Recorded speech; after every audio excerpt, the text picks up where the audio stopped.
మీకు ఇప్పసారంటే నవ్వులాట ఉంది. ఇప్పసార 130 దేశాల రెవెన్యూ ఇచ్చింది. ఇక ఈ రాష్ట్రం గురించి కొద్దిగా మీరు ప్రపంచం గురించి తెలుసుకొని మాట్లాడండి. ఇప్పుడు సోదరుడు చెప్పిండు ఏ దేశంలో, ఫ్రాన్స్లో ఏం వాడుతున్నారు, ఇంగ్లాండ్లో ఏం వాడుతున్నారు, దాని పేరు నీకు ఇప్ప అయిండొచ్చు, టకీలా అయిండొచ్చు. ఒకవేళ దాని బ్రాండ్ తయారు చేసి దయచేసి ఆ ఇందిరమ్మ పేరు మాత్రం పెట్టకండి, ఏదైనా మంచి పేరు పెట్టుకుందాం. అద్దు మంచి ఇంత అవగాహన లేకుండా మాట్లాడుతుంటే మంచిది కాదు. ఏం తమాషానా? ఎందుకు ఇందిరమ్మ పేరు ఏం మాట్లాడుతున్నాడు ఆయన? ఏం మాట్లాడుతున్నాడు? దానికి ఏం భాష రికార్డు ఎందుకంటే మాట్లాడుతున్నాడు ఆయన? క్షమాపణ చెప్పండి. ఇప్పుడు మాట్లాడేది సారా టెక్కిల గురించి మాట్లాడుకుని ఇందిరమ్మ పేరు తీస్తారా? ఏం దయచేసి నేను సభ అధ్యక్ష, వెరీ అన్ఫార్చునేట్, ఒక గౌరవ సభ్యుడు ఇక్కడి దాకా వచ్చేటువంటి విధంగా మాట్లాడుతున్నట్టే మహిళలకు సంబంధించి, అందులో చనిపోయిన మహిళ ఈ భారతదేశంలో వాళ్ళ నాయకుడు చెప్పిండు. అరే పేరు ఇట్లా మాట్లాడితే ఆ పేరు తీసి పెట్టద్దంటే ఏమన్నట్టు? పెట్టు. This is very unfortunate sir. ఆయన పేరు అరే ఎట్లా మాట్లాడతారు మీరు అంతా పూర్తిగా? ఇది వెరీ అన్ఫార్చునేట్ అధ్యక్ష. ప్రశ్న ఆయన మాట్లాడించే ప్రశ్న లేదు అధ్యక్ష. ఆయన ఇది పొరపాటు అనేదాకా మాట్లాడించే ప్రశ్న లేదు. ఎట్లా మాట్లాడతారు ఇందిరమ్మ పేరు?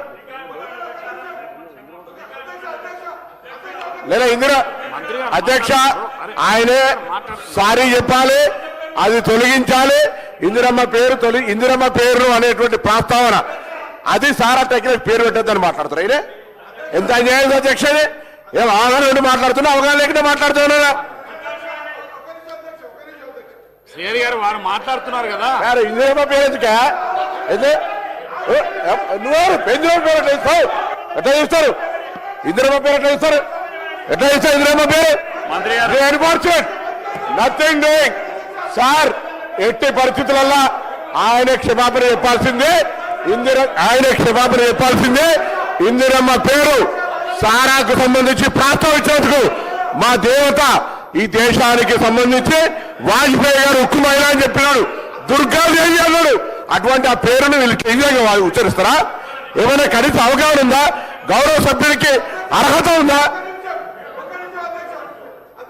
ఇదేం పద్ధతి అధ్యక్ష? దయచేసి నేను ఇందిరమ్మ పేరు గురించి మాట్లాడితే ఎంత అన్యాయం చెప్పండి. ఎట్టి పరిస్థితుల్లో మాట్లాడించేది లేదు. బరాబర్ ఆయన క్షమాపణ చెప్పాల్సిందే.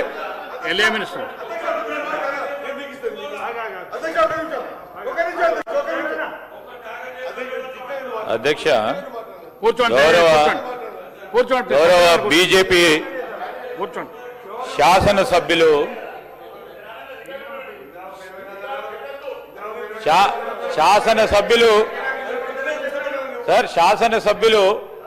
శాసనసభకు సంబంధించిన నియమావళి కానీ, పార్లమెంటరీ లాంగ్వేజ్కి సంబంధించి కానీ, పెద్దలను గౌరవించడంలో కానీ, మాజీ ప్రధాని ఈ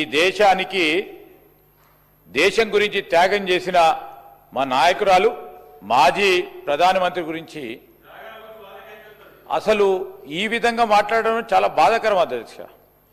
మేము ఈరోజు ఏకపక్షంగా అందరూ సభాపక్షంగా కూడా కోరుతా ఉన్నాం అధ్యక్ష, తప్పకుండా క్షమాపణ చెప్పాలా అధ్యక్ష. ఈరోజు మహేశ్వర్ రెడ్డి గారు బీజేపీ నాయకులు వారు కూడా స్పందించాలి. ఇష్టారాజ్యంగా అడ్డగోలుగా మాట్లాడుకుని ఇదేం ప్లాట్ఫామ్ అధ్యక్ష? ఇది ఏంది అధ్యక్ష? మీరు వారు మాట్లాడంగానే వారు బీజేపీ శాసనసభ్యులు, నేను నిజంగా అప్పుడు కూడా చెప్పాను, బీజేపీ శాసనసభ్యులు వారికి అత్యవసర పని ఉంది అంటే మేము ప్రధాన ప్రతిపక్షానికి సంబంధించిన సభ్యులు మాట్లాడాల అవకాశం ఇచ్చిన తరుణంలో వారిని కోరినాం. వారికి ఇస్తే మళ్ళా వీరు గారితే గౌరవ శాసనసభ్యులు అంటే మాకు గౌరవం, కానీ ఆ విధంగా మాట్లాడటం సరికాదు. తప్పకుండా క్షమాపణ చెప్పాల్సిందే, క్షమాపణ చెప్పి తీరాల్సిందే. ఈరోజు ఎవరి పరంగా గౌరవం లేకుంటే సభకు ఏ విధంగా గౌరవం దక్కుతుంది అధ్యక్ష? అరే ఎట్లా మాట్లాడతారా?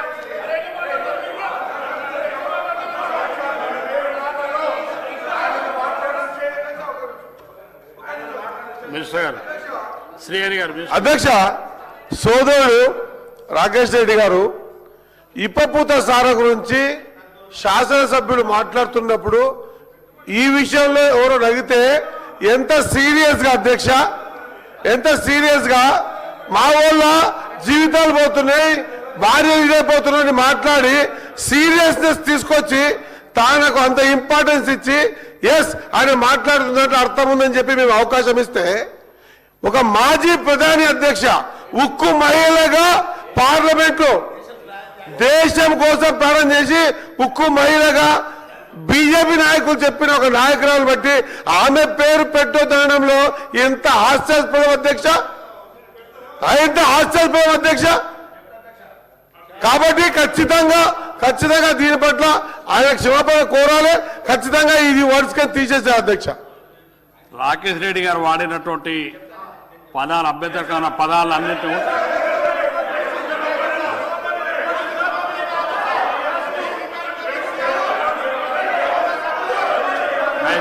అధ్యక్ష ఒకసారి సభను ఆర్డర్లో పెట్టండి అధ్యక్ష, సభను ఆర్డర్లో పెట్టండి అధ్యక్ష. మహేష్ రెడ్డి సభను ఆర్డర్లో పెట్టండి, సభను ఆర్డర్లో పెట్టండి ప్లీజ్. అధ్యక్ష, ఈరోజు గౌరవ మంత్రులు పొన్నం ప్రభాకర్ గారు కానివ్వండి, శ్రీహరి గారు కానివ్వండి, సీనియర్ మంత్రివర్యులు శ్రీధర్ బాబు గారు కానివ్వండి, ఈ అంశంలో మరి వారు ఏమి విన్నారో, ఎందుకోసం ఈ రకంగా వారు ఇంటర్వ్యూన్ అయ్యేసి దీన్ని రాద్ధాంతం చేసే ప్రయత్నం చేస్తూ ఉన్నారో, నేను ఒక విషయం లెట్ మీ కంప్లీట్ నేను మా శాసనసభ్యుడు రాకేష్ రెడ్డి గారు మాట్లాడుతూ ఈరోజు ఒక నిమిషం లెట్ మీ కంప్లీట్ అధ్యక్ష, లెట్ మీ కంప్లీట్. ఎక్కడ కూడా అన్పార్లమెంటరీ ఇక్కడ వాడలేదు. సార్, వారు నేను బీజేపీ నాయకులను ఎందుకు ఇంటర్వ్యూన్ కావని చెప్పడం జరిగింది అధ్యక్ష అంటే, ఈరోజు ఒక నాయకుడిగా శాసనసభ బీజేపీ పక్షాన్ని నిలబడి బాధ్యతగా ఈరోజు వారి తోటి శాసనసభ్యుడు మాట్లాడిన తీరుకు వారు నిలబడి ఏదో తప్పు జరిగింది అని చెప్తారు అని అనుకున్నాం అధ్యక్ష. మళ్ళా తిరిగి వారు ఏం మాట్లాడుతున్నారు అధ్యక్ష? వారు సమర్థించే కార్యక్రమం చేస్తా ఉన్నారు అధ్యక్ష. ఏంది అధ్యక్ష ఇది? అరే ఏం మాట్లాడుతూ ఉన్నారు? మీరు పక్కనే ఉన్నారు, ఏమి వింటారు అంటారు?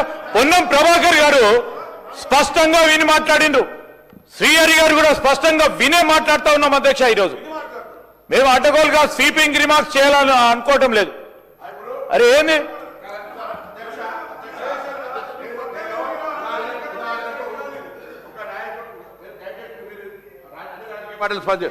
మన నాయకులు ఎవరికైనా ముఖ్య నాయకుల పేరు తీసి అటువంటి ఫలానా టకీలా పేరు పెట్టద్దు అనుకుంటే ఎవరు స్పందించారు? ఇది మంచి పద్ధత? మా నాయకురాలు ఇందిరాగాంధీ గారు దేశానికి సంబంధించిన నాయకురాలు పేరు తీసి ఆ పేరు మాత్రం పెట్టద్దంటే ఇంకేం కావాలి సార్? మీది క్షమాపణ చెప్పాల్సిందే, నథింగ్ డూయింగ్. మేము ఆయన కూడా మాట్లాడే మీకు క్షమాపణ చెప్పాల్సిందే సార్. ఇందిరమ్మ పేరు తీయడం అనేటువంటి పొరపాటు. ఏం సార్, ఎవరైనా పేరు తీసి రేపు మా నాయన ఇంకోళ్ళ పేరు తీసి ఆయన ఫలానా పేరు మాత్రం అదే దట్ సార్ లిక్కర్ ఇష్యూ. దయచేసి నచ్చగా సమర్థిస్తుంటే ఎట్లా? ఏంటి మాట్లాడతారు? ఎవరిస్తారు నీకు అవకాశం? ఎట్లిస్తారు అవకాశం? దయచేసి అధ్యక్షుని క్షమాపణ చెప్పమని మీ ద్వారా మీ అందరం కాంగ్రెస్ పార్టీ నాయకత్వ శాసనసభ్యులందరం కోరుతా ఉన్నాం. మా నాయకురాల్ని ఒక అనవసరమైనటువంటి అంశంలో పేరు పెట్టద్దని, ఇందిరమ్మ పేరు పెట్టద్దంటే ఏమన్నట్టు అధ్యక్ష? ఎట్లా ప్రస్తావిస్తారు? ఇందిరమ్మ టకీలా అనేటువంటి బ్రాండ్కు ఇందిరమ్మ పేరు పెట్టద్దానంటే అవమానపరిచినట్టు కాదు. ఇంకా ఆయన సమర్థిస్తుంటారు. ఇది అవమానపరిచినట్టు కాకపోతే ఇంకేది? రేపు ఇంకొక నాయకుడి పేరు ఎవరి పేరు అని చెప్పి అట్లా చనిపోయిన వాళ్ళ పేరు ఆ ఫలానా విస్కీకి పెట్టద్దంటే ఏమన్నట్టు? అవమానపరిచినట్టు. కూర్చోండి, దయచేసి సభ్యులందరూ కూర్చోవాలి ప్లీజ్. కూర్చో.